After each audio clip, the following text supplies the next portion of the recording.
Basically, என்னன்னா why this whole thing happened was uncle சொன்ன மாதிரி அந்த ஒரு நியூஸ்ல ரீசெண்டா ஒரு விஷயம் கேள்விப்பட்டேன். அதுக்கும் முன்னாடி வந்து படம் முடிஞ்சதுக்கு அப்புறம் அசிஸ்டன்ட் டைரக்டர்ஸ்ல என்னோட டீம்ல இருந்தவங்களுக்கு நான் கொஞ்சம் என்னால் முடிஞ்ச ஹெல்ப் பண்ணேன். அது எங்கே வெளியே தெரிஞ்சுதா என்னன்றது எனக்கு தெரியல.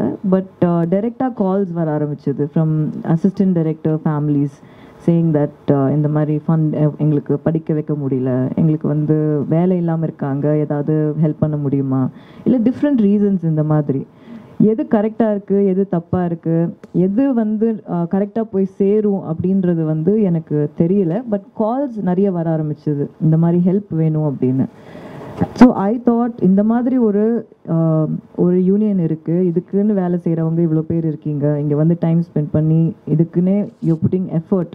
ஸோ கரெக்டாக அந்த நம்ம என்ன whatever small that whatever contribution that we give அது கரெக்டாக போய் சேரணும் அப்படின்ற ஒரு தாட் வந்து ரொம்ப இருந்தது. அண்ட் கண்டினியூஸாக நம்மளால் முடிஞ்ச ஒரு சின்ன ஹெல்ப் வந்து பண்ணணும் அப்படின்றதுனால I reached out to uncle and asked him இதை எப்படி பண்ணணும் அப்படின்னு. And he guided me. So that is why I am here today. I just felt that being a part of the Directors Union and being a very, very proud member, I would like to contribute to the smallest way possible to assistant directors and their families. ஏதாவது ஒரு குழந்தைக்கோ இல்லை ஏதாவது ஒரு அம்மாவையோ நான் சந்தோஷப்படுத்தினேன்னா I will feel very, very happy at the end of the day. So this is a small contribution and I would like to do this every year, whatever I am doing, how much ever I can.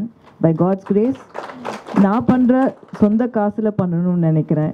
அது வந்து ஒரு பெரிய ஒரு individual ப்ரைடாக நான் அதை feel பண்ணுறேன். அது நம்ம எங்கேருந்து வரோம் அதில் கொடுக்கறத விட நம்ம கஷ்டப்பட்டு போய் ஒரு செட்டில் நின்று சம்பாதிச்சு அதிலிருந்து கொடுக்கறது வந்து ரொம்ப சாட்டிஸ்ஃபையிங்காக இருக்குது அந்த விஷயம்.